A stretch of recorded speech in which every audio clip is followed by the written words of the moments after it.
दोस्तों 10 नवंबर को हमारा कक्षा 11वीं का लेखा शास्त्र अकाउंटेंसी सब्जेक्ट का अर्धवार्षिक परीक्षा का पेपर होने वाला है, इसलिए लगातार मैं आपको तैयारी कराते जा रहा हूं और पहले ही आपको top 50 plus important question answer अति महत्वपूर्ण प्रश्न उत्तर कवर करा दिए।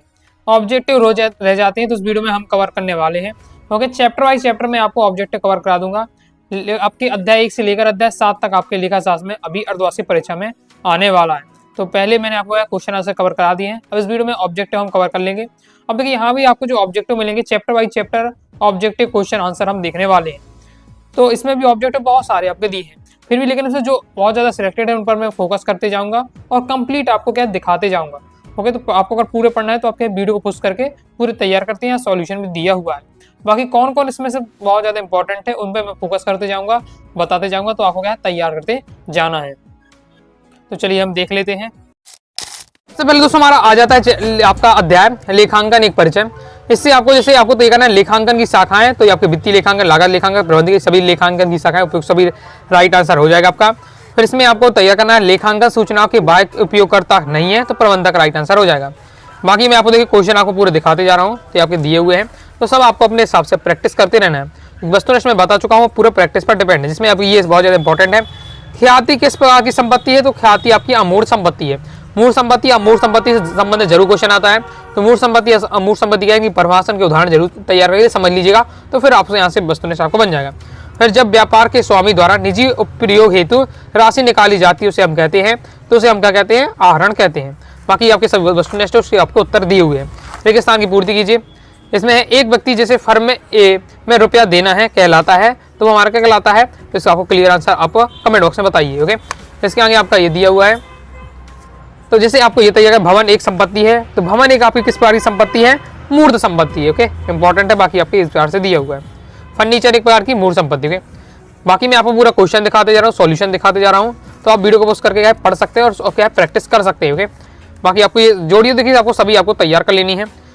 फिर इसके बाद दोस्तों आपका इसमें आप जैसे तैयार कर सकते, ख्याति अमूर्त संपत्ति बताई दिया है, ये आपका जोड़ी दी हुई है, ये आपको देख लेना है। अब यहाँ आपका आ जाता है सत्य सत्य, इसमें नगद बट्टे का लेखा पुस्तकों में किया जाता है, तो आपका सत्य हो जाएगा। इसके बाद लेखांकन की 3 शाखाएं होती हैं, तो ये दोस्तों आपका असत्य हो जाएगा। बाकी इस प्रकार से आपका दिया हुआ है। ओके, लेखांकन प्रबंधक लेखांकन सूचना की आंतरिक उपयोगकर्ता होते हैं, तो ये दोस्तों हमारा क्या हो जाएगा, ये आपका बिल्कुल सत्य हो जाएगा। ओके, आंतरिक उपयोगकर्ता होते हैं, कंप्लीट हो जाता है। इसके बाद हमारा एक शब्द एक वाक्य में उत्तर दिया हुआ है। देखिए आपको दोस्तों सभी एक बार अगर पढ़ सकते, देखिए जो फोकस कर रहा हूँ मैं पढ़ना ही है, बाकी एक बार आपका है मैं आपको क्वेश्चन दिखा रहा हूँ सॉल्यूशन, तो आपको प्रैक्टिस करते जाना है। एक शब्द एक वाक्य में उत्तर, पुस्तक पालन की द्वारा लेखा प्रणाली का आविष्कार किसने किया, बाकी इस बार से क्वेश्चन दिया हुआ है। लुकास पेसी लोइस का राइट आंसर हो जाएगा। लेखांकन की कितनी शाखाएं होती हैं, लेखांकन की दोस्तों आपकी 4 शाखाएं होती हैं। इसके आगे आपका ये कुछ भी क्वेश्चन दिए हुए हैं, तो आपको दोस्तों तैयार कर लेना है। व्यापारी द्वारा ग्राहकों को छूट देना कहलाता है, तो ये दोस्तों हमारा क्या कहलाता है, बट्टा कहलाता है।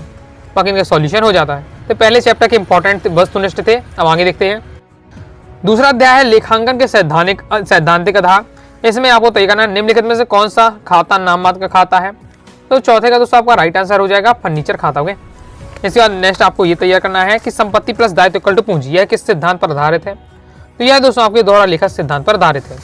इसके आगे आपका आगम की पहचान के आधार है, तो आपको उपयोग सभी आपका रोकड़ आधार भी, विक्रय आधार भी और उत्पादन आधार भी। चालू व्यापार की अवधारणा के अनुसार व्यापार तक चलेगा, तो अनिश्चित जीवन काल तक चलेगा। बाकी इस टाइप का अक्सर पूछा जाता है, संपत्ति माइनस पूंजी प्लस आपका क्या हो जाएगा, तो ये हो जाएगा आपका दायित्व। संपत्ति माइनस दायित्व प्लस हो जाएगा पूंजी। तो इस प्रकार से आपको लेखांकन मानक बोर्ड की स्थापना कब हुई है, तो ये भी आपको तैयार करके रखना है। फिर इससे आपके सही जोड़ी दी है, तो इनका आपको प्रैक्टिस कर लीजिएगा, मैं आपको दिखा रहा हूँ। फिर इससे आगे सॉल्यूशन दिखा देता हूँ। इसके आगे आपका ये सॉल्यूशन दिया हुआ है। अब आप सत्य में, तो सत्य में जैसे लेखांकन प्रमाणक नीतियों किसमें असमानता लाता है, तो ये आपका असत्य हो जाएगा। प्रत्येक नाम के लिए जमा होना आवश्यक है, तो ये दोस्तों आपको इसको क्लियर आंसर बताना, लेकिन इंपॉर्टेंट है आपको। इसके बाद सत्य आपका हो जाता है, फिर एक वाक्य आ जाता है। आयकर की दृष्टि से लेखा वर्ष होते हैं, तो इसका राइट आंसर आपको 12 माह है। बाकी आपका ये दिया हुआ है। वित्तीय वर्ष की अवधि कितनी होती है, तो 12 माह होती है। इसके बाद लेन देनों का विलेखन फर्स्ट चैप्टर से देख लेते हैं, तो ये आपके दिए हुए। इसमें आपको तैयार करना है कि निम्नलिखित में कौन सा समीकरण सही है। समीकरण वाले आपसे पूछा जाता है इस बार से कि पूंजी दायित्व और जो आपका संपत्ति में संबंधित है वो वाले क्वेश्चन। परंपरागत पद्धति के अनुसार खातों को बांटा गया है, तो आपको कितने भागों, 2 भागों में बांटा गया है। आगे नेक्स्ट हमारा क्वेश्चन है, ये आपका दिया हुआ है। और इनके सॉल्यूशन ही हो जाते हैं। रेगिस्तान में देखते हैं तो डेबिट प्रमाणक व्यवसाय द्वारा किए गए डेटर्स के लिए बनाए जाते हैं, तो नगद लेन देनों के लिए बनाए जाते हैं।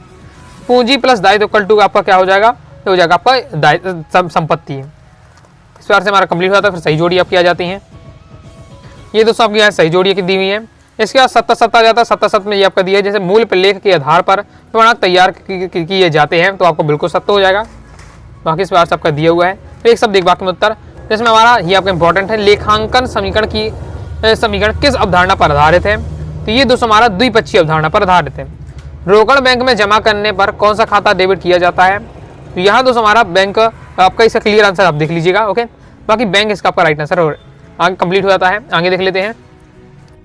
नेक्स्ट अध्याय है लेन देनों का विलेखन सेकंड वाली चैप्टर से, जिसमें आपके ये दिए हुए हैं, जिसमें आपको तय करना है रोकड़ वही में कौन से लेन देन नहीं लिखे जाते, तो उधार व्यक्ति के लेन देन नहीं लिखे जाते हैं। खातों को संतुलित करने का अर्थ होता है नाम व जमा पक्ष के योग के अंतर की गणना।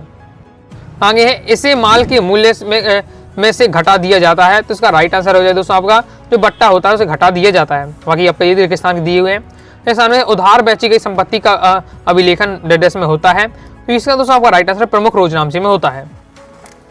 इसके बाद दोस्तों आपका आ जाते हैं सही जोड़ियाँ, तो सही जोड़ी दी है, इनका आंसर दिया हुआ है, तैयार कर लीजिएगा।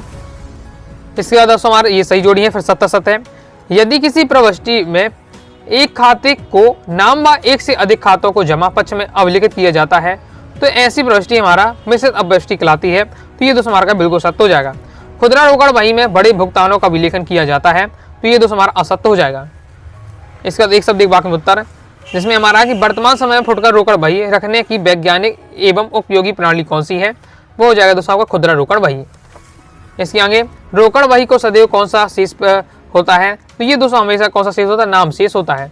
बाकी आपके दिए हुए हैं, कंप्लीट हो जाता है। आगे नेक्स्ट चैप्टर देख लेते हैं। आगे नेक्स्ट अध्याय बैंक समाधान विवरण। बैंक समाधान विवरण बनाया जाता है तो व्यापारी द्वारा बनाया जाता है। बाकी इसके आपके ये दिए हुए हैं। इसके आगे नेक्स्ट आपको देख लेते हैं। नेक्स्ट में आपको तैयार करना है बैंक समाधान विवरण है, तो हो जाएगा इसका राइट आंसर रोकड़ वही का एक भाग है। पासबुक के क्रेडिट शेष का अर्थ होता है, तो इसका दोस्तों आपका राइट आंसर हो जाएगा अनुकूल शेष। रेगिस्तान में रोकड़ वही का क्रेडिट शेष डेटर्स को दर्शाता है, और राइट आंसर हो जाएगा आपका अधिविकर्षण। ओके, नेक्स्ट हमारा बैंक समाधान विवरण खाता नहीं, एक क्या है, एक हमारा विवरण है। फिर बैंक समाधान विवरण डेटर्स द्वारा बनाया जाता है, तो इसका आपका क्या व्यापारी द्वारा बनाया जाता है। सही जोड़ी आपकी दी हुई है। इसके असत्य सत्य ये आपका दिया हुआ, जिसमें पासबुक का क्रेडिट शेष प्रतिकूल शेष होता है, तो ये आपका असत्य हो जाएगा।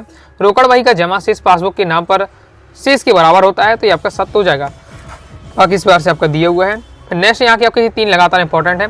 बैंक समाधान विवरण कब बनाया जाता है, बैंक से समाधान विवरण कौन बनाता है, बैंक विवरण किसके द्वारा भेजा जाता है, तो ये तीनों आपको तैयार करके रखने हैं। तो ये आपका उत्तर भी आपको यहाँ से देख सकते हैं, कंप्लीट हो जाता है। आगे नेक्स्ट हमारा अध्याय है तलपट एवं अशुद्धियों का संशोधन, इसमें आपको देख लेते हैं कौन सा तय करना है। इसमें आपको तैयार करना है निम्नलिखित में से कौन सा खाता नाम शेष प्रदर्शित करता है, तो पूंजी खाता हो जाएगा। तलपट है, तलपट दोस्तों हमारा क्या हो जाएगा, शेषों की सूची है। तलपट तैयार कब किया जाता है, तो ये दोस्तों का विशेष तिथि को तैयार किया जाता है। बाकी इस बार से आपका दिया है रेगिस्तान, तो इन्हें आपको दोस्तों तैयार कर लेना है। ये सॉल्यूशन है। सही जोड़ी आपकी दी हुई है। जैसे आपका इंपॉर्टेंट सही जोड़ी है तलपट में खातों के शेष को, तो ये आपका दोस्तों हो जाता है हम अंतिम खाते। इसके आगे आपका ये दिया हुआ है। फिर आ जाता है दोस्तों आपका एक सत्य सत्य। जैसे पहला है उद्रंत या उजंत, खाते के साथ तैयार किया गया तलपट हमेशा अशुद्ध होता है, ये आपको बिल्कुल सत्य हो जाएगा। इसके बाद तलपट खाता वही का एक भाग है, तो तलपट खाता वही का एक भाग है, तो ये दोस्तों बार असत्य हो जाएगा। एक पक्षीय शुद्धि का लेखा उद्रंत या उजंत खाते में किया जाता है, तो ये दोस्तों बार का सत्य हो जाएगा। एक शब्द एक वाक्य में उत्तर आ जाता है। जैसे इसमें पहले बोर्ड है विक्रय पुस्तक का योग 500 रुपये अधिक लगाया गया है, किस प्रकार की अशुद्धि है, ये दोस्तों हमारे का एक पक्षी अशुद्धि है। इसके आगे दोस्तों आपके दिए क्वेश्चन उनका सॉल्यूशन आगे देख लेते हैं। आगे नेक्स्ट हमारा चैप्टर हास प्रावधान और संचय। इसमें हमारा है क्वेश्चन मूल्य हास की प्रकृति है, तो वेब की मूल्य हास लगाया जाता है, तो हो जाएगा दोस्तों आपका ये आपका राइट आंसर हो जाएगा लाभ की दशा में। ओके, मूल्य हास का संबंध चालू संपत्ति से। बाकी इस बार से आपके क्वेश्चन दिए हुए हैं और इनका सॉल्यूशन आपको ये दिया हुआ है। फिर रेगिस्तान की पूर्ति मूल्यह्रास डेटर्स संपत्तियों पर लगाया जाता है, तो स्थायी संपत्ति पर लगाया जाता है, ये इंपॉर्टेंट है। बाकी आपको ये दिए जैसे 10वां समस्त विशेष संचय डेटर्स कहलाते हैं, तो ये दोस्तों हमारा आयोजन कहलाते हैं। बाकी फिर इसके बाद दिया है सही जोड़ियाँ। फिर एक बार आ जाते हैं 77 मूल्यह्रास का संबंध चालू संपत्तियों से होता है, तो ये हमारा क्या हो जाएगा, असत्य हो जाएगा। इस बार नेक्स्ट आपको जैसे ख्याति पर हास नहीं लगाया जाता है, तो ये दोस्तों आपका असत्य हो जाएगा। तो नेक्स्ट एक शब्द एक वाक्य में उत्तर, संपत्ति के निरंतर प्रयोग से उसके मूल्य में होने वाली कमी को क्या कहते हैं, तो हम कैसे मूल्यह्रास कहते हैं। बाकी आपके दिए एक शब्द एक वाक्य में उत्तर, उनके सॉल्यूशन। तो भाई दोस्तों आपको वीडियो पसंद है, वीडियो से लाइक करिए, सब्सक्राइब जरूर कर दीजिएगा। इसके साथ ही टेलीग्राम चैनल व्हाट्सएप चैनल को ज्वाइन कर लीजिएगा। डाउट आता है कारण से आप जरूर पूछिएगा। मिलते हैं नेक्स्ट वीडियो में, तब तक के लिए बाय बाय।